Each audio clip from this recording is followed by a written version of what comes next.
I would have loved to see your ass on Bar Rescue. I would have loved to see that boy John Taffer come in there and just start yelling at your ass. You would let him yell at you? I mean, Shut up! Leave me alone, John. them people that was on that show, they using it for marketing too, right? You don't see NBC Right. or whatever. Nonetheless, so I probably wouldn't. I'll allow him to yell at my manager, but you ain't yelling at me though. Pull up in the drop light. I didn't mix my with Fago. Stack my money up like Legos. What up, world? It's your boy Brandon Copeland, aka Professor Copeland. I'm here with my guy, my dog, Ross Mack. What's good, brother? How you doing, man? Wagwan. What's the word, baby? I see you got the Phantom of the Opera shirt, boy. You Yes, know you sir. ain't never been to no opera, my boy. Hey, bro. I have one time, brother. I don't know if you know I'm cultured, man. I don't know if you know I'm cultured. Nah, actually, in high school, our coach took us to the opera. It's funny.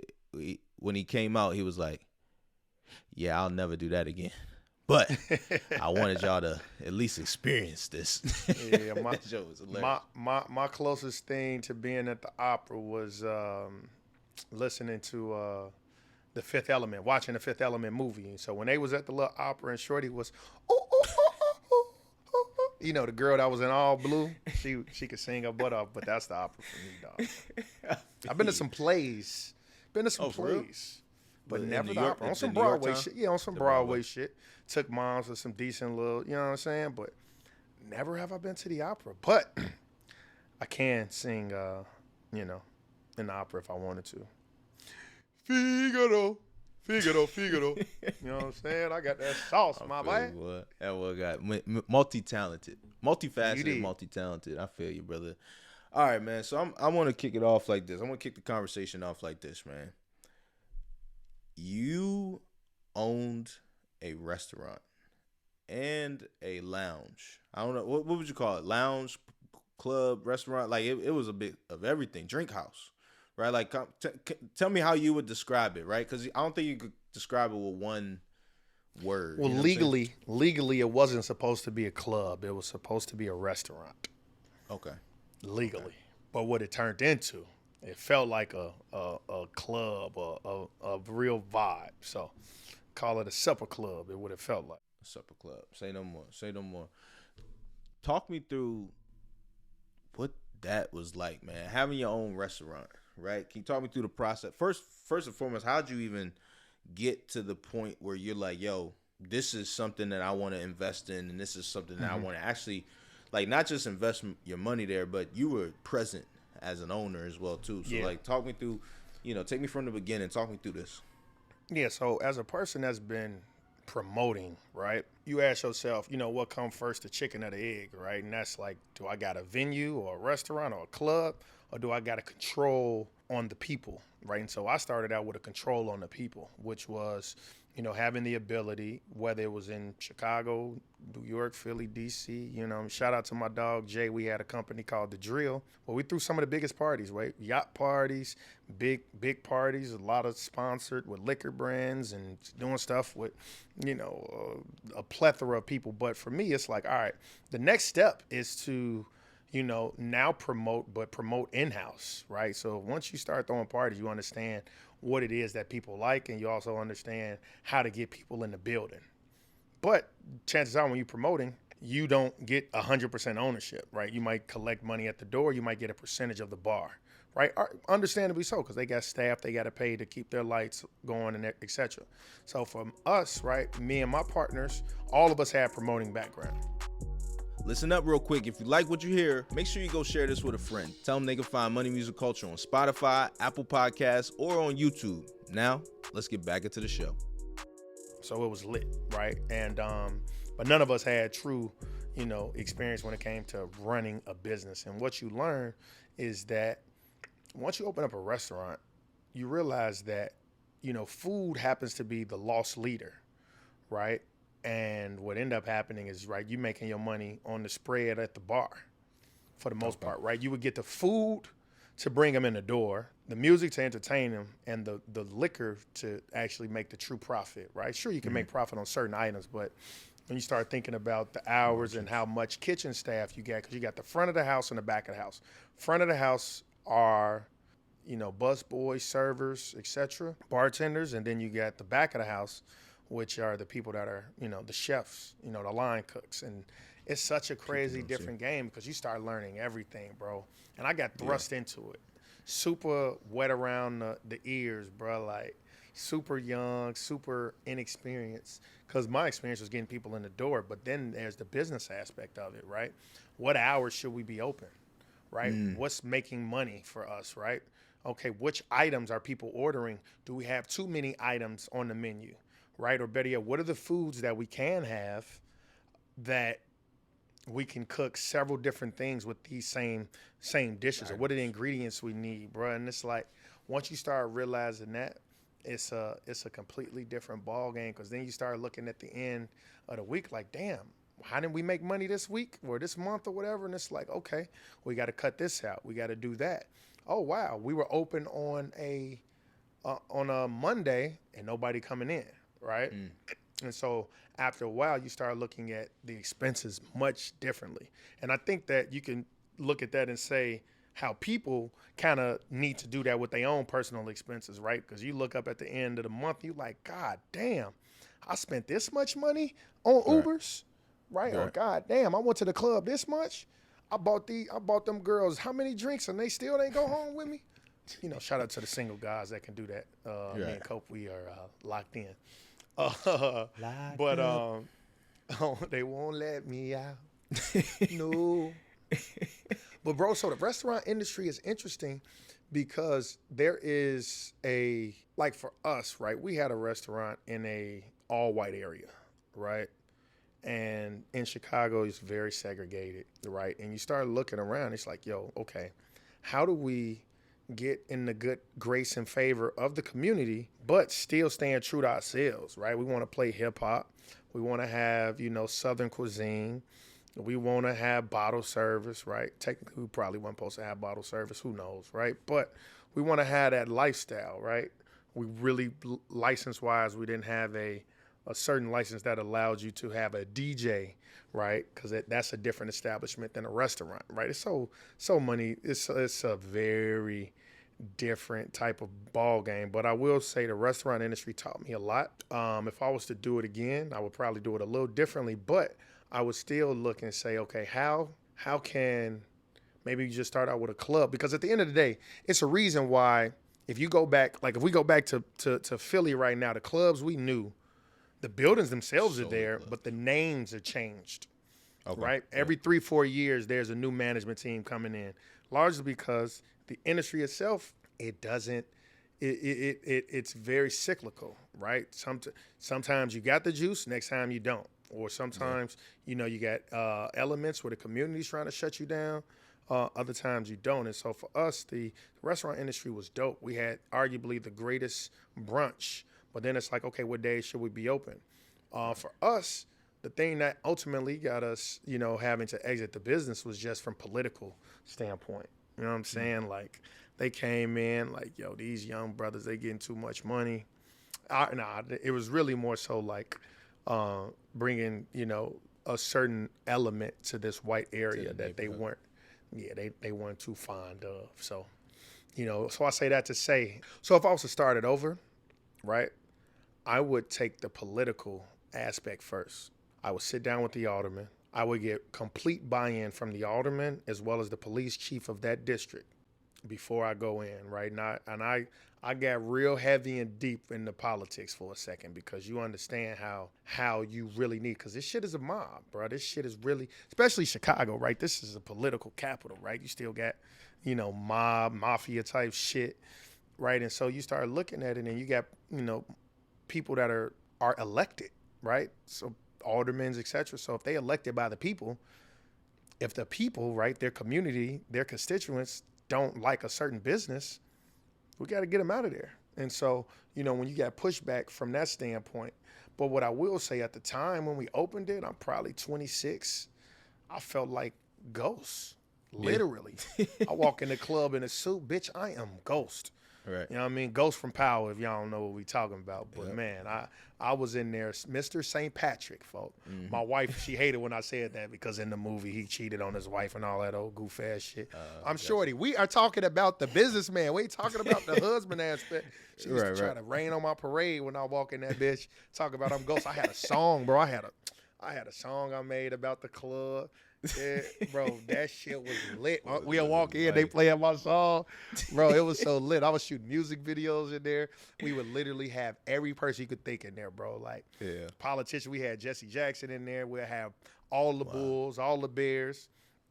And it's that one Bear that I always forget his name. He was a wide receiver. Bellamy. Not that one. Not him. What? Who you say? Josh Bellamy. No, he's cool. No, I fuck with him. Who was? I know it's Fam Bam. This motherfucker, he played for the Steelers now. Kevin White. Fast. No, not him. It's another one. But this little motherfucker, he started like 3 fights in my shit, so I wasn't too fond of him. Yeah, but it's a function of. So then you ask yourself, how do you keep people in there, right? Then you have promoters. So then you got to, look and say, okay, how do we keep a certain element out? Because at the end of the day, Chicago, it's a lot of element, right? At the end of the day, we try to price out a certain person, right, who would potentially start fights, and you be very strict on the dress code. And okay, you got flip flops, girl, you can't get in, because girls that wear flip flops to the club are fighting, or to the supper club, without a doubt, right? Guys coming in smelling like a lot of weed, even though weed is legal, pants sagging, no, Tim's, no, right? Like, you try to do everything, because prevention is better than cure. So the prevention is, we're not letting you in. The cure is, okay, you got your security that's in there trying to break up stuff. But like, there was a few incidents, not a lot, but nonetheless, there were incidents that that ended up leading to the downfall of a great establishment. Yeah. You said so. I wanted a couple of things that I wanted to pinpoint on what you said, but kind of starting at the beginning of your conversation, you talked about how a bunch of your business partners were promoters and you didn't have any business experience, but I'm assuming you meant like restaurant experience, or you mean at that time, because I know, so it was just restaurant experience specifically that you hadn't had. So what did you do to kind of like get advisement on that, or try to build your acumen when it came to the restaurant? The same thing you did when you got into the league and they said, yo, you're a little too small for this position. Let's move you to linebacker or whatever, right? Like, you learn on the fly, but then you also study, right? We both went to Penn, right? And the thing is, you got to study. And for me, my level of studying was, talking to the experts. So my sister was actually in the restaurant industry for over 10, 15 years, managing some amazing restaurants down in New Orleans. I'm like, boom. She flew in. Right, we flew her out, you know what I mean, paid her a little consulting fee. But at that moment, she's helping us literally go line through line, right? When you're going line through line, you're looking at all the inputs. So we all had business experience, but when it came to restauranting, you got to understand, what does this unit cost, right? To have a Cajun chicken Alfredo pasta, how much does this cost, right? Now you're putting in not only the ingredients, you're putting in how much it costs for your chef per meal, right? So you're looking at all that stuff. You're looking at what are people drinking? Is this priced or accurately, right? And so then it's all type of stuff. People could be stealing and stuff. So you got to have people watching. It's a lot of stuff, right? Liquor is one of the things that's the easiest thing to steal, right? Yeah. And you can have a bottle go missing. You're looking at inventory. You can have a bartender that that know a lot of people. So that you look up, they pouring extra shots, this, that. So then you got you put a little tap on there where it really wouldn't pour unless it they would only pour a certain amount, 1 ounce, 2 ounce, or whatever it is. But like, it's a very tricky industry. Yeah. Oh my God. Did you bring sis out during the middle of, like, after you already owned the restaurant, or did y'all do any of that beforehand type of thing? Okay. Nah, I wasn't smart enough to bring her before. It was bringing her in after, right? Oh, shit, we need help. What the fuck? I need help. Help me. And then, so it was kind of like that. Though. But, yeah, so that was good. But, like, the promoting is always the same, like knowing how to get people inside. But the running the restaurant aspect, because I can throw a party with my eyes closed, day of, right? Give me the week of the event, maybe 2-3 days before. We've done that, right? But the idea of the overall business of it, right? Having the right people staffed, that will help, because one of the most hectic things would be running a brunch, right? We would have a all-you-can-eat brunch, right? Okay. Moms ain't trying to get up. They showing up late. Mm-hmm. They double booking, this, that, and the third. So you look up, people not showing up to work. You got to get in there, bro. I was busting tables before, bro. You know what I'm saying? Serving people, busting tables, doing, you got to, like work. you got to work, work many aspects, right? You got to wear many hats. It's the same thing. And I remember, bro, it'd be hectic. Like, imagine having a all-you-can-eat buffet, and we had crab legs. Oh, my God. They were so good, bro. Shout out to Chef. She was amazing. How y'all make money doing the all-you-can-eat? Well, I mean, you got some people that don't eat that much. You have to price it right. Yeah, I'm about to say. What's the price on that? You have to price it right. You have to price it right, and you have to you got to turn these tables quicker. And so that's the thing, right? We would have a hour and a half limit, maybe 2 hours, but I think it was an hour and a half limit of seating. So as soon as you sat down, we're conveying, hey, you have an hour and a half. After a while, we would have people serve, like our staff serve you crab legs rather than allowing you to serve yourself crab legs. And so the biggest thing would be having the limit, because if you allow a person to sit there for 3 hours, they'll sit there for 3 hours. Right, because it's bottomless. We would have an upcharge for bottomless mimosas, and then it would be priced right? Because at the end of the day, if I pay for a buffet, only we know, right? The restaurant knows how we're cutting costs, right? We would have prime rib, okay, oh shit, that is amazing, but that's expensive. We cutting that. The consumer don't know that, right? They didn't know that we cutting certain stuff. As long as they come in there, it's omelets, right? They got, bacon, pancakes, or whatever it is, and they got some crab legs. They straight, right? We got shrimp and grits, all that stuff. You start cutting stuff as you get to learning. But one of the things is you establish a good name, right? You learn a lot. I remember when we first opened, service was terrible, right? I ordered this. You got to learn that. Okay, how can I help? Sweetheart, what's going on? Customer service, right? You sitting there. It's okay. Let us comp you. Can we bring your whole Can we bring your entire table's shots? Can we do this? We're so sorry for this, right? We had a alleged vegan, right? Alleged, moms be lying they butt off, right?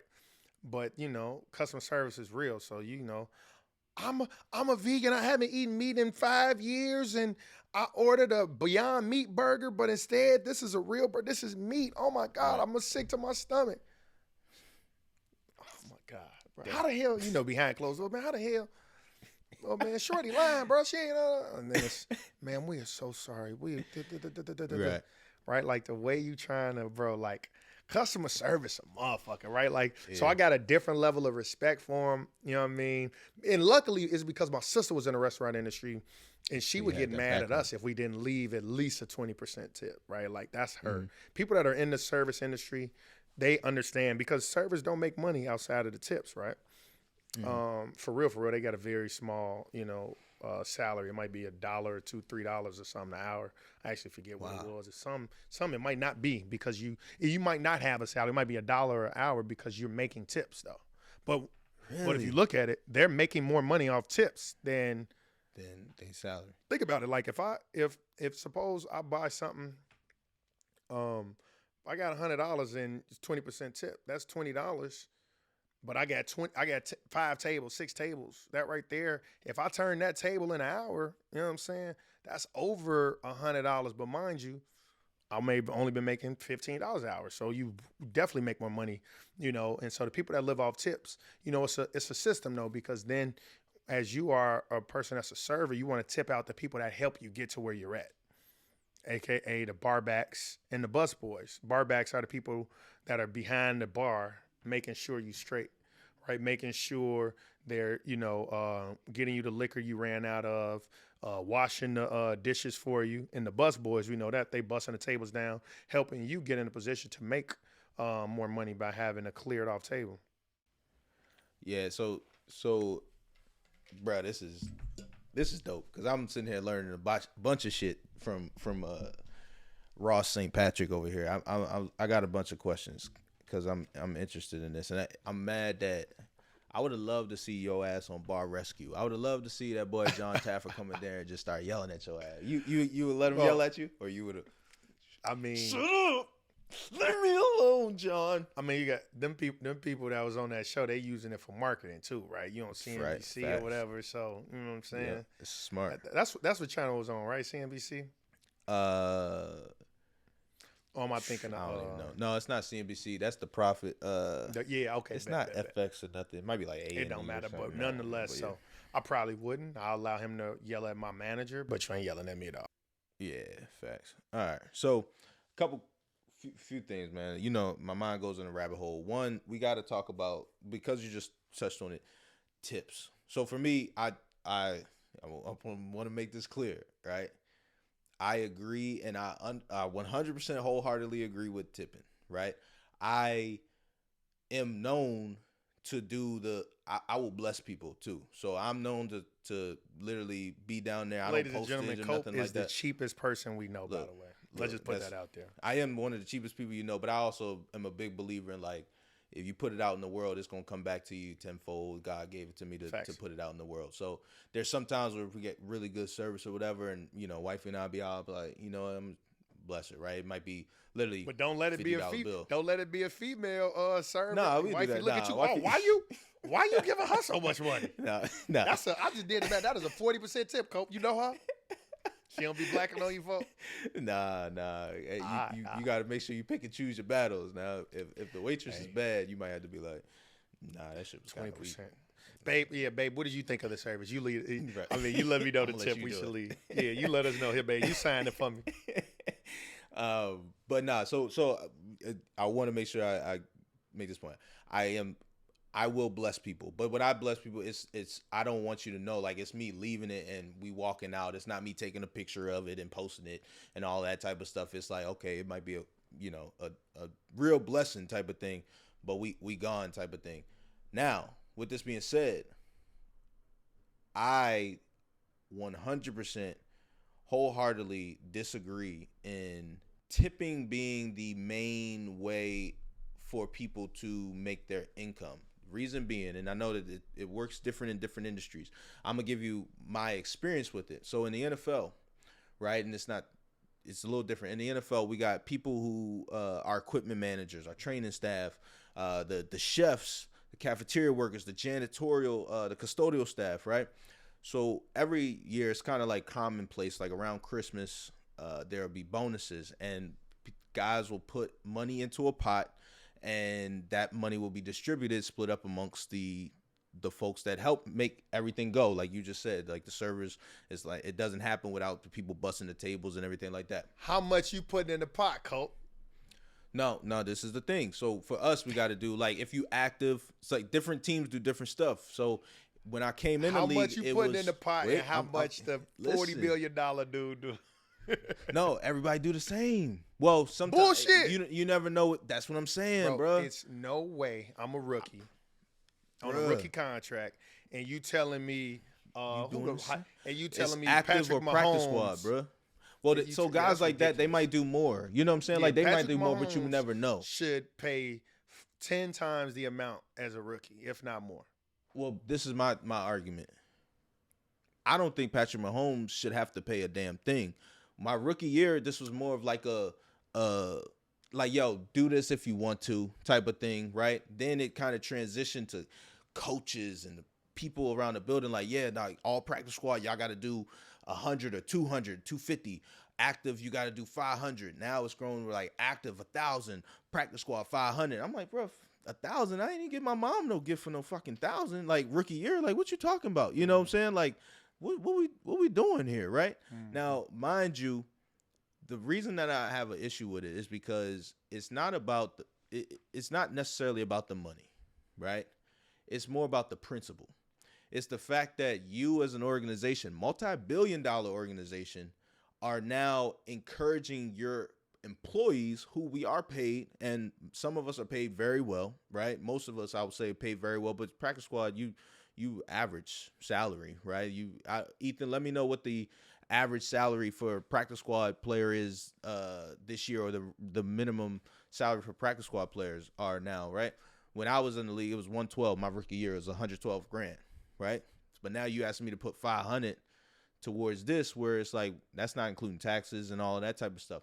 But anyway, getting back to the point, I don't like the fact that a multi-billion-dollar business will tell me, hey, we are going to put some pressure on you to pay our employees salaries or pay bonuses for our employees. No, motherfucker, if you want to pay them a bonus, then you pay them a damn bonus from them jersey sales and some of them fan sales and all of those different engagement things. Now, again, showing love is one thing, but applying the pressure to do so is another. So when it comes to tipping and in the restaurants and stuff like that, again, I understand that that's how it works. But from a person who's not familiar with the business, you're peeling back the layer. Why does it work like that, right? Because I have an issue where it's like, hey, listen, like I've created this business where I need you to pay my employees. But now I think about it, that's becoming the trend with like the Ubers of the world and things like that, where it's like, I need you. The only way this business runs is if you pay my employees. And now I'm going to look back down on you if you don't pay my employees. Like you're coming here to get a service, but also you're coming here to run the business for me to a certain extent. Can you talk to me about that and why it works like that in the service industry? So one, that's just America, right? There's certain parts in the world, right? I want to say like maybe France, where you're not supposed to tip. Yeah, them. Europe. They get disrespected if you tip. You should not tip, exactly. It is a sign of disrespect. And the reason being is because in their society, right, the fucking owners and the people that run the restaurant pay them real salaries. Right. Right. And so here, we live in a world where tipping is good for everything. Right. I hate going to Starbucks. And as soon as I swipe my card, that real awkward moment, would you like to leave me a tip? Sweetheart, I just came here for a coffee. Yeah, like, they not paying y'all? Okay, well, damn, now I feel bad. But sometimes I feel compelled, like you say, to give them a tip. But I think at the end of the day, tipping is, you're looking at that as a service. I agree with you, right? Because, I mean, that's just the service industry, right? Like, if you get a good haircut, maybe I'm going to give him a good tip, right? Mm-hmm. I know you probably never left your barber a tip, hence why he cut your hair the way he does. To the people listening and not watching, Cope has a terrible line, and per usual. But I'm actually about to go get a cut today, so I can't talk too much. But my shit always look better than Cope. But I think just the service industry is just a way of saying thank you for the good service. But I am not a fan of bad service when the tip is already included. Automatic gratuity when the service is bad. Like, I like to have discretion.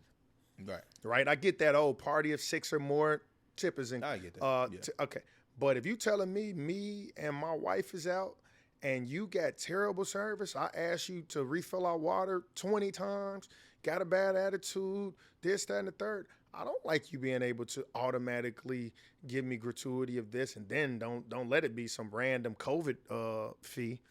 I looked at a receipt the other day, COVID surcharge, then gratuity. I'm goddamn, but it's like, okay, I just swipe and keep going. But at the end of the day, I do feel as though if this is the way they have to survive, I'm all for it. That being like servers or whatnot. But I'm not a fan of bad service. I don't have an issue with the servers, is what I'm saying. You talking more so about tipping the business staff structures. Yeah. It's not even. So, but you mean like structure should be like when you worked at Morgan Stanley, right? Because Ethan put in here. Who'd you tip? So all right, so let's talk about it this way. You to put a bonus together for like the employees of the building. Yeah. You know what I'm saying? So no, we'll talk about that right there. You had to be a officer, right? You had to be a VP and higher at Morgan Stanley to be in a position to, because people getting $100,000, $200,000, $300,000, $1 million bonuses or whatever, right?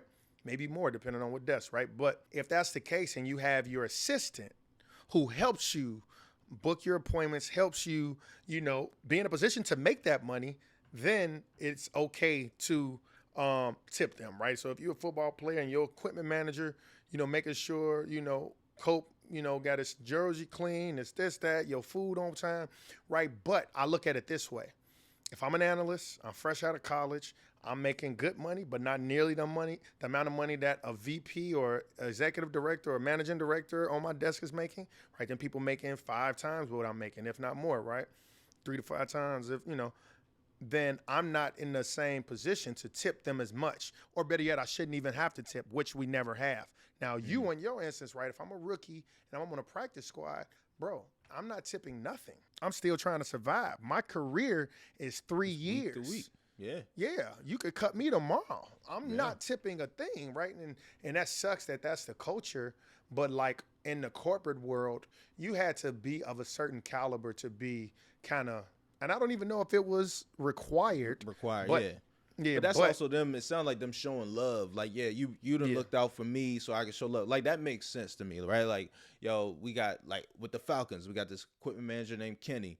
He looked out for everybody. Like, if you, like, certain guys, it was never me because it wasn't my thing. But there were certain guys, he would have a certain food for them the night before the game. Like, they wanted a certain food. He would order it. He'd send somebody to go get it. He'd bring it back, right? Like, the day of the game, they might have a certain breakfast that they want. He would go do it. You know what I'm saying? If you needed something done with your car, all of those things, right? Like those types of services, I'm 100% with. I guess again, my thought is just like, so when I was in Detroit, there was a janitor, custodial manager named Mr. James, black dude, older gentleman. And he had been working with the team for, I want to say at that time, like 32 years or something. And I remember sometimes on Friday nights, my routine is get a massage, sometimes get acupuncture and stuff like that, go into the building, sauna, stretch, and then that gets me fresh for the game on Sunday. And I remember being there late one night and Mr. James was there. He cleaning up the thing. I'm like, oh, Mr. James, man, bro, you going to the game this weekend? He's like, nah, I'm not going to the game. I've never been to a game. Never been to a game. 32 years. Like all these people around this building talk about, oh, make sure y'all show love to Mr. James. Make sure you talk to Mr. James. Not money wise, but make sure you like show appreciation and pick up after yourself. Be a grown fucking man. Pick up after yourself. All that stuff. But I'm like, this dude been working here for 32 years. Y'all got the tickets, and y'all want us to be putting bonuses together for this dude around the holidays when like y'all got the fucking money. You pay my salary. You could get this man tickets. So I started giving him tickets when my family wasn't in town. I'm long distance from the fam, so I would just give him my tickets and stuff like that. It literally his first time going to the games. I started doing that at the Jets and doing that wherever I go. But it's like, how are you going to sit here and pull money out of my pocket or encourage me to pull money out of my pocket, so to speak, when you're not willing to pull the money out of yours or put your quote unquote money where your mouth is, so to speak. So that was my thing there. And the final thing I want to touch on, because I'd be remiss if I didn't touch on it, man. So how was it now, years later, owning a restaurant, and we talk about stereotypes? And obviously, you're doing what you got to do to protect your building, protect your asset, protect your investment, right?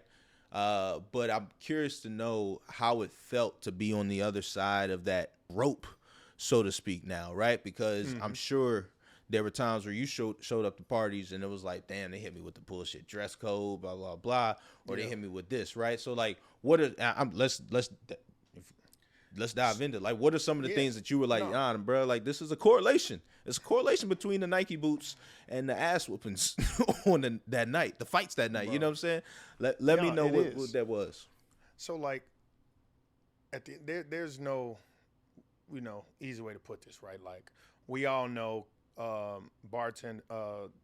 bouncers, sometimes they hear from the top down, right? Like, yo, this is the night we having, or we had incidents this past week. This is what we're doing, right? 9 times out of 10, the dress codes were always geared towards, we don't want a certain black person in here, right? We had a restaurant here in Chicago, not ours, but a restaurant called Bottle Blonde. They ended up getting kicked out. They ended up getting shut down. But they were literally there. If you read their dress code, it was pretty much a different way of saying black, right? Okay. No, hey, we don't want you to wear Jordans. We don't want you to do this. You don't want you to have this. Like, it was a way. Like, I would have to find it and show it to you. It was crazy. But what I will say is that at the end of the day, this is the one industry where it's like, it sucks, but this is how they judge a book by their cover. Because if you do have a certain appearance, right, they can't really tell what your socioeconomic status is. They can't tell you going in there to spend a lot of money. They can only go off what they see.